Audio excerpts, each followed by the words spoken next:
우리 사람은 생각하는 존재입니다. 그래서 인생에서 아주 중요한 생각들이 몇 가지 있는데 그 중에 하나는 나는 누구인가 라는 것이고 어떻게 살 것인가 라는 것이라고 생각이 되어집니다. 여러분은 여러분이 누구인지 분명히 이렇게 답을 찾았는지 모르겠습니다. 그리스도인들은 누구일까요? 어떤 사람일까요? 우리는 여기에 대한 답을 찾아야지만 어떻게 살아가야 될지에 대한 대답도 나오리라고 생각이 되어집니다. 오늘 베드로전서 2장 9절에는 우리 예수 믿는 사람들의 모습이 어떤 모습인지 그 정체성을 4가지를 통하여서 말해주고 있습니다. 첫 번째 정체성은 크리스찬은 택하신 족속이라고 하는 정체성을 가지고 있습니다. 한번 따라해 볼까요? 우리는 선택된 족속이다. 선택된 족속이다. 하나님은 사람을 선택할 때 외모나 지식이나 아니면 가지고 있는 권세에 의해서 사람을 선택하지 않으십니다. 하나님은 우리 사람들을 선택할 때 그리스도 안에서 즉 하나님의 사랑으로 우리를 주권적으로 선택하시는 분이십니다. 에베소서에 보면 이런 성경 구절이 있습니다. 곧 창세전에 그리스도 안에서 우리를 택하셨다. 천지가 만들어지기 전에 저와 여러분들을 예수님 안에서 사랑하셔서 주권적으로 선택하신 줄로 믿습니다. 우리가 무엇을 잘해서가 아니라 우리가 무엇이 잘나서가 아니라 하나님의 선택입니다. 한 사람의 선택을 받아도 우리는 행복해하는데 전능하신 하나님의 선택을 받은 우리는 정말 행복한 사람들이 아닐 수 없습니다. 여러분과 저가 우리의 상황과 형편들이 때로는 우리를 허락하지 않을 때가 있겠지만 하나님이 나를 선택하셨다. 나는 하나님의 선택을 받았다. 사랑을 지금도 받고 있다. 이 믿음만큼은 흔들리지 않을 때 우리가 살아갈 소망을 다시 한번 확인하게 되어질 줄로 압니다. 하나님은 크리스찬을 선택하셨습니다.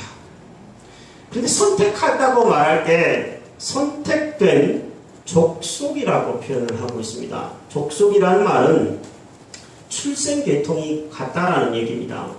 즉 가족이라는 얘기죠. 육신의 가족이 있습니다. 배우자가 있고 자녀가 있고 부모가 있습니다.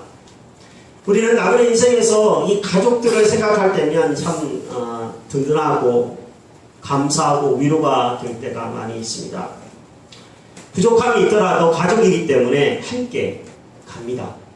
가족은 하나님이 특별히 선택해서 한 집에 머물도록 허락하신 선물이라고 생각이 되었습니다. 육신의 가족이 선물이라면 영적인 가족인 교회와 교회의 식구들도 마찬가지입니다. 우리가 잘 깨닫지 못해서 그렇지 내 옆에 함께 앉아 있어주고 함께 예배를 드리고 그 속에서 서로 때로는 갈등하기도 하지만 그 안에서 서로 기도해주고 서로 사랑하는 이 영적인 가족은 하나님의 특별한 섭리 속에서 만나게 하신 은혜의 작품인 줄로 압니다. 우리가 육신의 가족을 바라보면서 감사하듯이 교회의 식구와 이 교회를 생각하면서 하나님이 선택하신 귀한 백성들이고 하나님이 꼭 필요해서 나에게 붙이신 목사요 성도임을 기억하면서 감사할 수 있게 되기를 바랍니다. 다시 한번 따라했으면 좋겠습니다. 크리스찬은 선택받은 가족이다. 선택받은 가족이다. 그것이 첫 번째 우리의 정체성입니다. 두 번째 우리의 정체성은 왕 같은 제사장들입니다. 따라해 볼까요? 왕 같은 제사장들. 왕 같은 제사장들. 이 본문 베드로전서 2장 9절을 중심으로 해서 마틴 루터는 종교개혁을 일으켰습니다. 여기 보면 모든 그리스도인들을 향하여서 여러분들은 왕 같은 제사장들입니다. 이렇게 얘기를 했습니다. 제사장은 원래 구약시대의 사람이죠. 이스라엘 백성들과 하나님을 연결해주는 중보자입니다. 이스라엘 백성들은 직접 하나님 앞에 제사를 드리지 않았습니다. 하나님이 제사장이라고 하는 사람을 세워서 그 제사장을 통해서 예배를 받으셨습니다. 구약시대에는 그래서 제사장이 필요했습니다. 하지만 예수님이 오심으로 모든 제사와 제사장은 다 사라졌습니다. 왜 그런지 아십니까? 예수님이 완벽한 제사를 드리셨기 때문에 그렇습니다. 친히 예수님이 제사장이 되셨고 제물이 되셨고 온전한 제사를 드리셨습니다. 히브리서를 읽어보면 그 부분을 잘 설명합니다. 한 번에 단번에 모든 사람을 위한 제사를 예수님은 드리셨습니다. 예수님 시대 이후의 사람들은 그러므로 제사장이 따로 없습니다. 예수님이 제사장이고 우리 모든 사람들이 다 제사장이 된 겁니다. 예수님이 대제사장이라면 예수 믿는 모든 사람들이 제사장이라는 것이 성경의 가르침입니다. 마틴 루터도 그것 때문에 종교개혁을 했고 저와 여러분들처럼 개신교의 교인들은 다 그것을 믿는 사람들입니다. 그런데 그럼에도 불구하고 안타깝게도요, 일부 성도님들은 직접 하나님을 만날 수 있는 특권이 있음에도 불구하고 목사를 통하거나 아니면 어떤 사람을 통하여서 하나님께 나아가려고 하는 경향들이 있습니다. 그 생각은 잘못된 생각입니다. 목사만이 제사장이 아니라 여러분들이 크리스찬이고 예수를 믿는다면 여러분들도 언제 어디서나 하나님의 은혜의 보좌 앞으로 나아갈 수 있는 제사장이 된 줄로 믿습니다. 아멘. 크리스찬은 제사장입니다. 그런데 왕 같다고 표현을 했습니다. 왕족이라는 얘기죠. 여러분, 왕족으로 태어나면 어떨까요? 가끔 텔레비전에 뭐 영국의 무슨 왕족, 아니면 뭐 프랑스의 무슨 귀족, 아니면 뭐 일본의 왕족, 이런 사람들이 가끔 텔레비전에 이렇게 나오는데 여러분 어떻게 생각하십니까? 여러분이 만약에 귀족, 왕족으로 태어났다면 어떨까요? 좋을까요? 나쁠까요? 좋을 것 같아요? 나쁠 것 같아요? 안 좋을 것 같아요? 수빈이 학생 귀족으로 태어나서 귀족 집안에서 살아면 안 좋을까요? 대답이 없네. 근데 귀족으로 태어났어요. 왕족으로 태어났다는 얘기입니다. 이게 내가 그 집안에 태어나고 싶다고 태어나는 사람은 없습니다. 어디 그런 사람이 있겠습니까? 태어나 보니 우리 집안이 어때요? 귀족이고 왕족이에요. 크리스찬이 왕 같은 제사장이라는 표현이 바로 그 표현입니다. 여러분, 우리가 나는 예수 믿고 나는 구원함을 얻는 왕족으로 살 거야. 여러분이 선택한 것 같지만 하나님의 선택에 의해서 여러분이 왕 같은 제사장이 되었다는 얘기입니다. 루터는 이 부분을 이렇게 설명했습니다. 기독교의 신자들은 왕이라고 하면 금면류관을 쓰거나 영토를 가졌거나 백성을 거느렸다라는 생각을 하는데 이건 그런 의미가 아니다. 세상과는 다른 개념인데 그들이 만물과 죽음과 죄와 지옥을 이긴다라는 의미다. 이렇게 왕 같다라는 표현을 설명했습니다. 세상의 왕들하고 다르다는 겁니다. 세상의 왕들은 지배하고 다스리고 거느리고 이렇게 할지는 몰라도 크리스찬이 왕 같다라는 얘기는 죄와 죽음과 지옥의 권세를 이길 힘을 우리에게 주신다라는 말입니다. 여러분에게 저에게 그런 힘을 주신 줄로 믿습니다. 우리가 그 힘을 사용해야 합니다. 어두운 세력들이 찾아오고 죄의 유혹이 찾아오고 때로는 우리의 마음속에 미움이 찾아오고 시기가 찾아올 때면 물리쳐야 합니다. 그런 힘이 저와 여러분들에게 있는 줄로 압니다. 왕 같은 제사장들입니다. 제사장이 원래는 아까 얘기했던 것처럼 하나님과 백성들을 연결해 주는 거잖아요. 가령 목사를 제사장으로 부른다면 목사는 성도님들과 하나님 사이에서 성도님들의 기도를 어떻게 보면 드려주는 사람일 수 있을 거예요. 목사가 그 일을 하는 사람이죠. 제가 여러분들을 위해서 기도하고 또 여러분들을 섬기는 제사장이 맞습니다. 하지만 여러분들도 제사장이라는 얘기인데 누구와 누구를 연결시키는 제사장이라는 얘기입니까? 세상의 사람들과 하나님을 연결시키는 다리와 같은 역할을 하는 사람이 여러분이라는 얘기입니다. 여러분들은 중매쟁입니다. 제사장이라는 얘기는 중매쟁이라는 얘기와 같습니다. 다리를 놓는 사람과 같은 뜻입니다. 여러분들이 일터에서 일을 하면서 믿지 않은 사람들에게 보여주는 그 모습이 제사장의 모습입니다. 여러분의 가정에서 집안일을 하면서 만나게 되는 여러 일들 속에서 가정의 식구들을 돌보는 것, 가정에서의 제사장의 모습입니다. 학생이 학교에서 공부하고 믿지 않은 친구들에게 보여주는 것들, 그것이 제사장의 모습입니다. 여러분은 왕같은 제사장으로 하나님이 세우신 크리스찬입니다. 따라해 보겠습니다. 우리는 왕같은 제사장들입니다. 왕같은 제사장들입니다. 세 번째 크리스찬의 정체성을 본문은 이렇게 얘기해 줍니다. 크리스찬은 거룩한 나라다. 따라해 보겠습니다. 거룩한 나라. 거룩한 나라. 우리 하나님은 성경에 보니까 거룩하신 하나님으로 기록되어 있습니다. 거룩하신 하나님이 우리를 부르신다는 것은 거룩한 존재로 부르신다는 얘기입니다. 레위기 11장 45절 하반절에는 내가 거룩한 것처럼 너희도 거룩할지어다 말씀했습니다. 거룩이라는 말이 뭔 말이냐면 구별되었다라는 뜻입니다.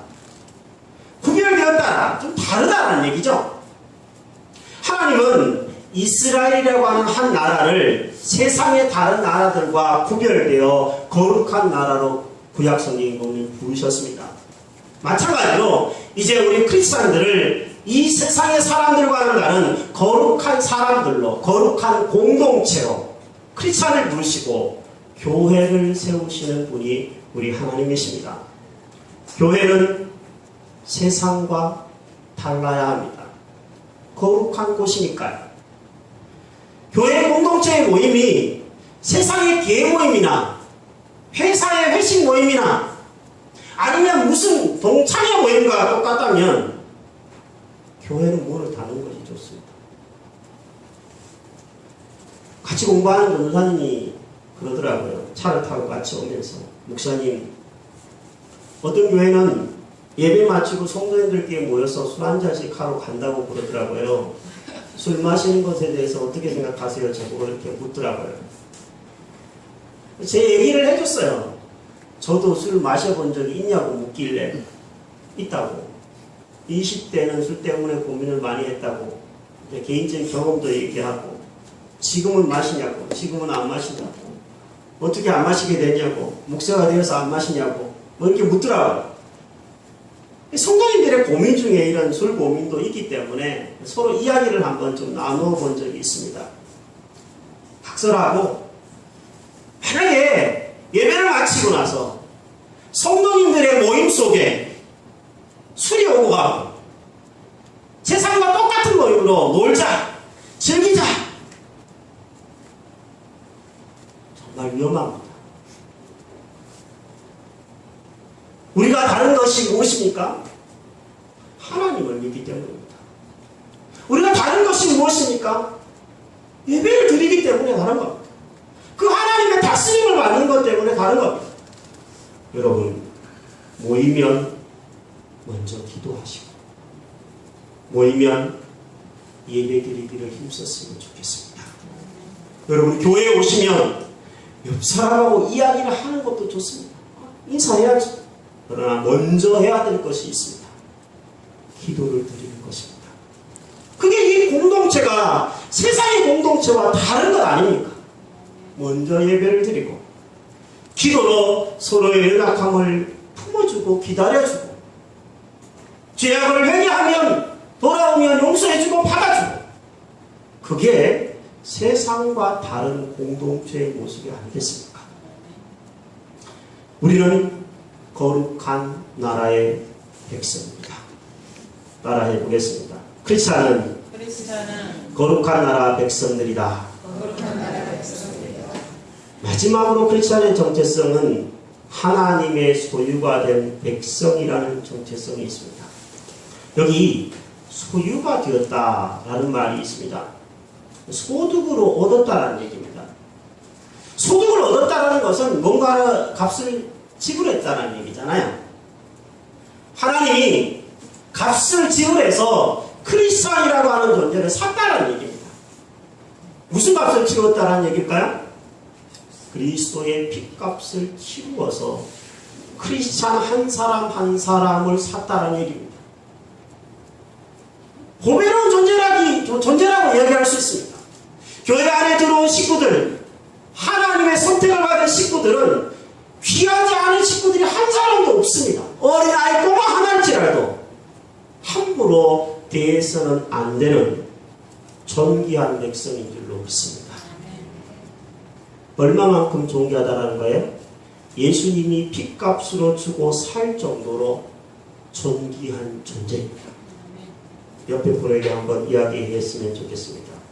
당신은 보배로운 존재입니다. 이렇게 한번 인사해 보시겠습니까? 여러분은 보배로운 존재로 이제 하나님의 백성이 되었습니다. 이 나라의 시민이라면 이 나라의 법을 지키는 것처럼 하나님의 백성이 되었다는 것은 하나님의 질서와 법을 따르겠다라고 맹세한 사람들입니다. 맞죠? 여러분, 하나님의 백성으로 여러분이 부름받았다는 것 기억하고 사셨으면 좋겠습니다. 이 본문의 네 가지 정체성, 크리스찬의 정체성을 살펴봤는데 한번 정리해 볼까요? 첫 번째 정체성은 뭐죠? 택하신 족속. 두 번째 정체성은요?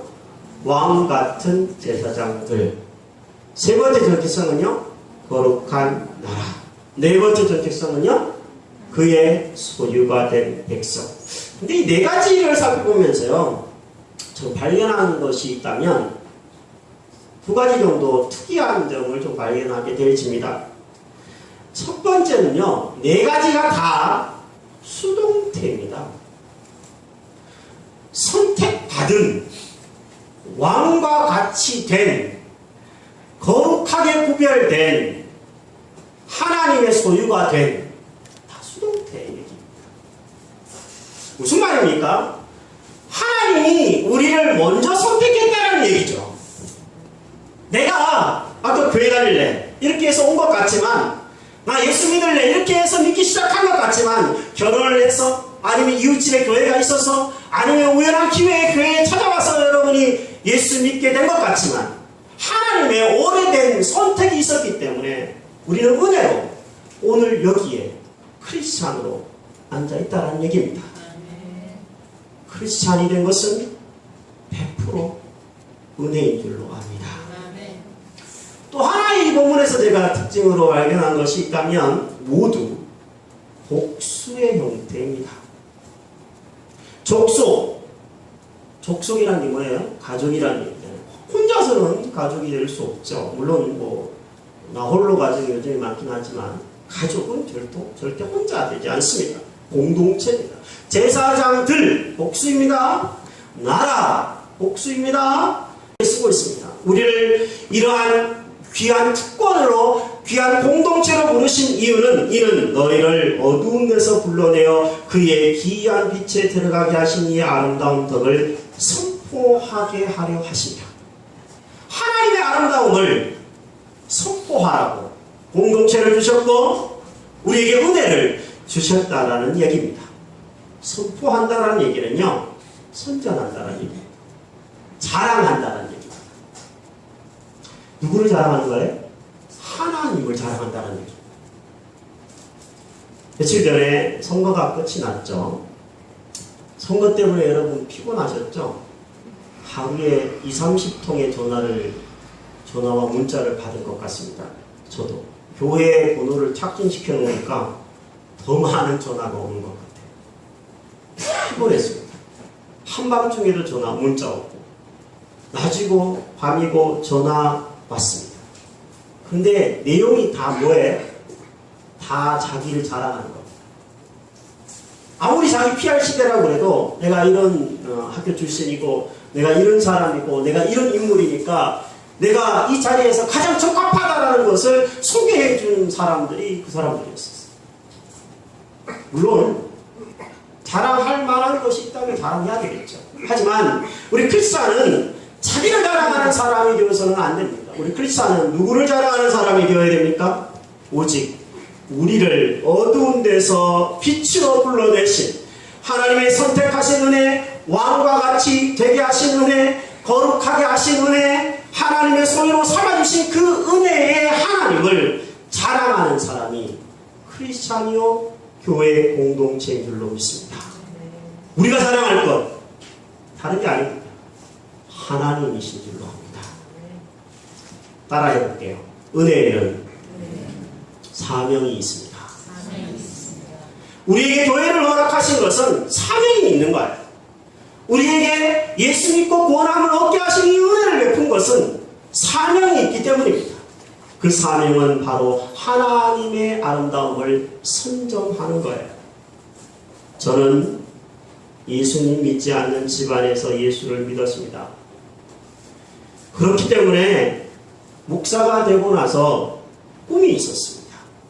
그것은 나와 같은 믿지 않는 가정에서 예수 믿으려고 하는 사람들을 잘 믿게 도와주는 사람이 되고 싶은 꿈이었습니다.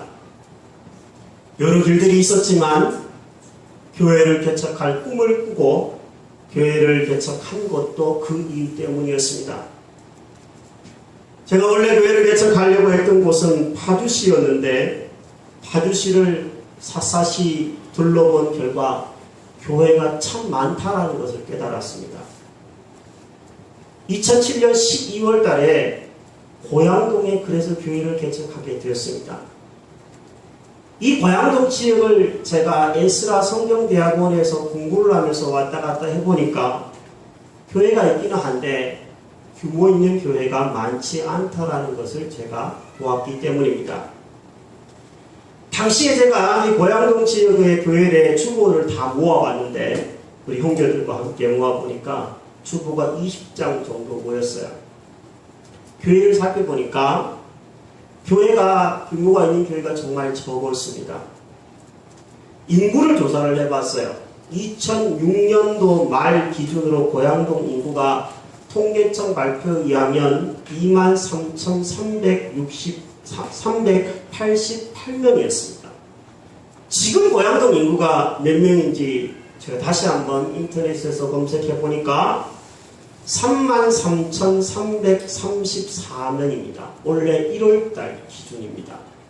약 10,000명 정도가 6년 반 사이에 늘었습니다. 아파트가 많이 들어와서 그렇게 된 것 같아요. 제가 이 지역에 교회를 세우게 되면서 깨달은 것이 있습니다. 이 지역은 아직도 지신밟기를 하고 아직도 우상숭배를 하는 그런 부분들이 많은 지역이에요. 그래서 교회가 교회로서의 역할을 하기가 참 쉽지 않은 지역이라는 것을 깨닫습니다. 이 지역의 교회가 지금 교회로서의 역할을 하는 곳이 20군데 정도 되는데요. 예미역교회, 엘림교회, 감리교회, 고양지혜교회, 충만은교회, 예수사랑교회 6개의 교회가 교회당을 가지고 있습니다. 그 교회당이 있는 교회들의 숫자를 총 합쳐보니까 2,000명 정도에 불과합니다. 나머지 교회들이 다 합쳐도 1,000명 정도 불과할 것입니다. 그러면 이 고양동에서 교회 생활을 하고 이 고양동에서 신앙생활을 하는 사람이 3,000명이라는 얘기입니다. 고양시의 크리스찬이 22%예요.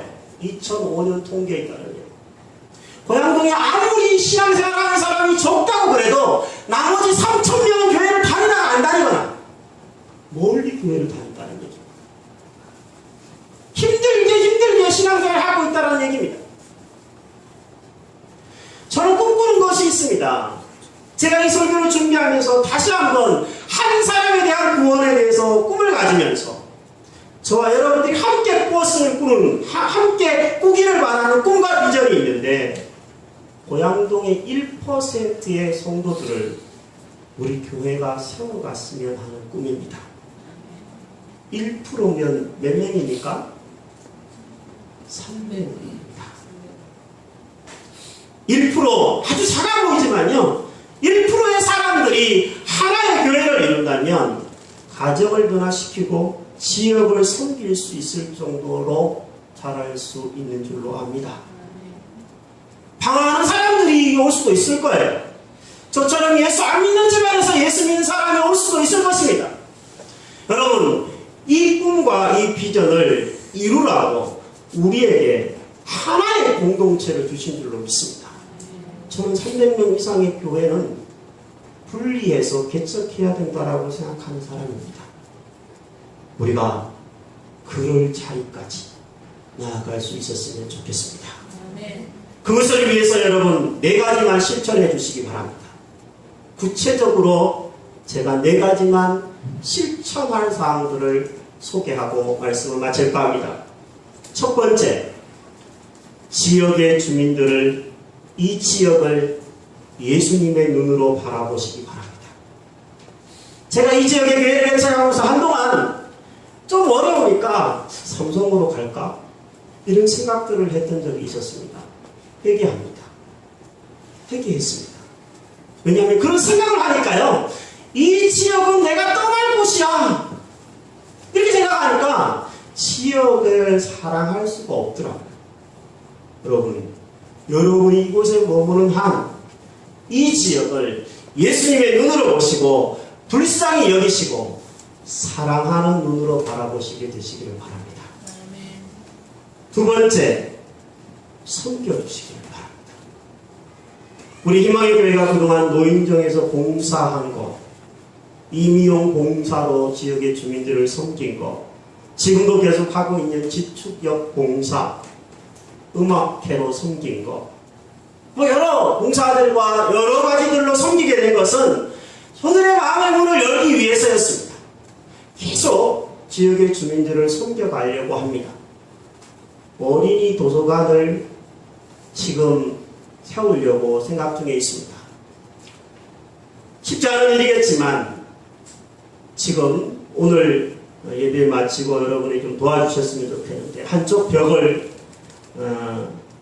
책꽂이를 들여서 우리 성도님 중에 출판사에 다니시는 분도 있고 또 함께 도서를 기증해 주실 수 있는 분들이 있는 것 같아서 어린이 전용 도서관을 작지만 마련해서 우방과 현대 아파트부터 주민들을 좀 섬길 수 있었으면 좋겠습니다. 섬기면서 그분들이 예수님 앞으로 나아올 수 있도록 여러분이 힘을 써주셨으면 좋겠습니다. 세 번째, 여러분이 하실 수 있는 일이 있다면 한 사람이 한 사람을 초청하는 것입니다. 따라해볼까요? 119. 119는 어디다 전화하는 거예요? 언제 전화하는 거예요? 급할 때 하는 겁니다. 한 사람의 전도는 그 사람 한 사람에게는요, 너무나 긴급한 문제입니다. 그냥 지옥의 백성으로 떨어질 것을 여러분이 한 사람을 품고 한 사람을 구원하고 초청하는 일들에 힘쓸 때 그 한 사람의 입장에서는 천하보다도 귀한 생명을 얻는 것입니다. 고양동에 33,334명이 다 구원함을 얻었으면 좋겠지만 그 일은 한 사람으로부터 시작되는 줄로 믿습니다. 한 사람을 초청하는 일에 힘써 주시기 바랍니다. 끝으로 새로 오는 식구들이 있다면 환영해 주시기를 바랍니다. 따라하겠습니다. 미인대칭. 미소 짓고 인사하고 대화하고 칭찬하는 것이 이 교회가 한 사람의 구원을 뿌리 내리게 하는 일에 쓰여질 수 있는 공동체가 되는 길인 줄로 압니다. 저와 여러분들이 나 하나쯤이야 뭐 누가 하겠지 뭐 다른 사람이 하겠지 이렇게 생각하지 않고 한 사람 한 사람이 동일한 비전을 품고 한 사람의 구원에 대한 이 희망과 비전을 품고 노력할 때 고양동의 1%의 사람들을 우리가 구원하는 그런 아름다운 공동체를 함께 이루어갈 수 있을 줄로 믿습니다. 이런 일에 함께 동참하는 저와 여러분들이 되기를 주의 이름으로 축복합니다. 우리